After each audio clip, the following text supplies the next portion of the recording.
Olá pessoal, no vídeo de hoje vamos analisar o caso clínico apresentado no 11º episódio da segunda temporada de Dr. House, intitulado Preciso Saber, que foi ao ar em 7 de fevereiro de 2006. Somos apresentados a Margot, uma dona de casa que sofre um acidente de carro devido a movimentos musculares involuntários. Além dos espasmos musculares, Margot também apresentava alterações de comportamento. A equipe médica considerou diversas hipóteses, incluindo efeitos colaterais de medicamentos para fertilidade e doenças neurológicas. O diagnóstico é complicado pela possibilidade de Margot estar escondendo informações sobre seu estado de saúde e tratamentos anteriores. A equipe precisa considerar fatores como uso de medicamentos para fertilidade e possíveis condições neurológicas subjacentes. Lembrando que praticamente muitos dos episódios da série do Dr. House eles trazem todo o contexto em volta do lema clássico do primeiro episódio do Dr. House, que é Todo Mundo Mente. Então, não seria diferente desse episódio. Para aprofundar a investigação, são realizados diversos exames, incluindo exames de imagem para avaliar o sistema nervoso central e testes laboratoriais para verificar desequilíbrios hormonais ou metabólicos. E após uma análise minuciosa, o Dr. House concluiu que Margot está apresentando sintomas devido ao uso de medicamentos para a fertilidade que ela não havia revelado inicialmente.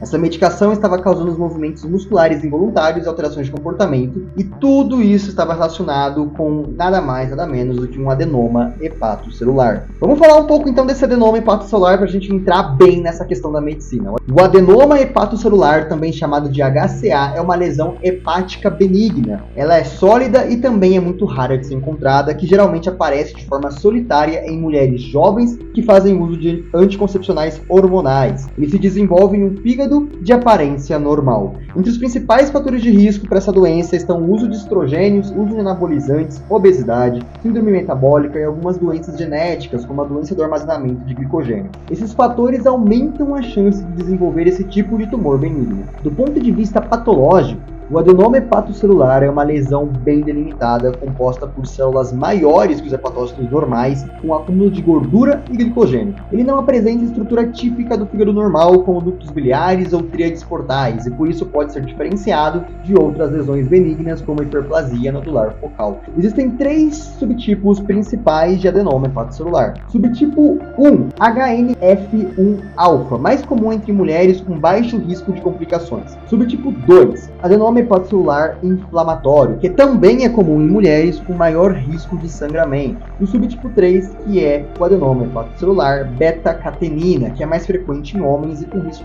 aumentado de transformação maligna em um carcinoma hepatocelular, ou seja, realmente um tumor maligno. Clinicamente, muitos pacientes eles são assintomáticos e a lesão é descoberta de forma incidental em exames de imagem, algo que a gente chama de incidentaloma. Quando há sintomas, o mais comum é dor abdominal, principalmente no quadrante superior direito, ali perto do peito. Agora, se o paciente apresentar dor súbita e intensa associada a uma queda da pressão, isso pode indicar uma ruptura desse adenoma e um sangramento abdominal, uma emergência médica. O exame de escolha para diagnóstico e classificação é a ressonância magnética com contraste. A biópsia geralmente não é necessária. O manejo depende de fatores como sexo, sintomas e tamanho da lesão. Então vamos falar um pouco disso. Mulheres assintomáticas, ou seja, aquelas mulheres sem sintomas, que têm lesões de até 5 centímetros, elas podem ser apenas acompanhadas com exames periódicos, especialmente se suspenderem o uso de anticoncepcionais. Lembra então do que a gente falou lá atrás, o anticoncepcional ele é um fator de risco, então se essas mulheres que estão assintomáticas com uma lesão pequena, de até 5 centímetros, elas suspendem o uso de anticoncepcionais, a ideia que a gente tem é que esse tumor possa parar ou até de certa maneira regredir, beleza? Bom, vamos falar então do segundo manejo. Se a lesão for maior que 5 centímetros ou o paciente for sintomático,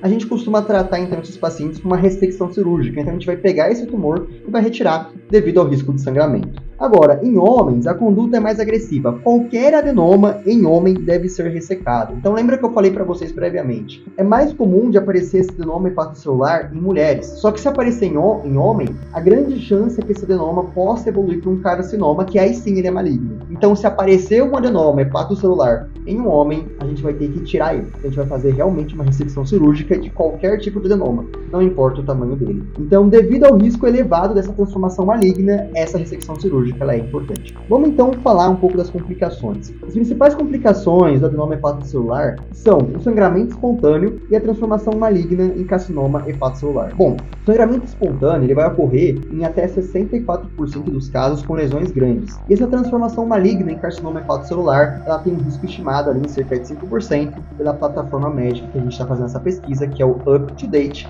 que é uma plataforma médica com os maiores dados científicos do mundo para a medicina, e nós acompanhamos ela por lá para poder ficar sempre atualizado. Agora, o prognóstico do adenoma hepatocelular ele é geralmente bom, especialmente quando os fatores de risco são removidos, como, que nem a gente falou previamente, a interrupção dos anticoncepcionais. Algumas lesões até regridem espontaneamente, que nem a gente também falou previamente. Agora, olha só, na gestação, o acompanhamento deve ser mais rigoroso, pois os hormônios podem estimular o crescimento dessa lesão. Nesses casos, é importante o seguimento com ultrassonografia a cada 6 a 12 semanas. Se a lesão ela crescer ou houver sintomas, a cirurgia é indicada preferencialmente no segundo trimestre. Por fim, quando existem 10 ou mais adenomas, a condição é chamada de adenomatose hepática. Ela costuma estar associada à obesidade e à síndrome metabólica. A decisão terapêutica é baseada no tamanho do maior adenoma, pois é ele que define o risco de complicações. Nestes casos, pode-se considerar a ressecção cirúrgica, embolização ou até transplante hepático, dependendo do caso. Então é isso, pessoal. Espero que vocês tenham gostado desse vídeo. A gente se encontra daqui a 2 semanas no próximo episódio do Dr. House,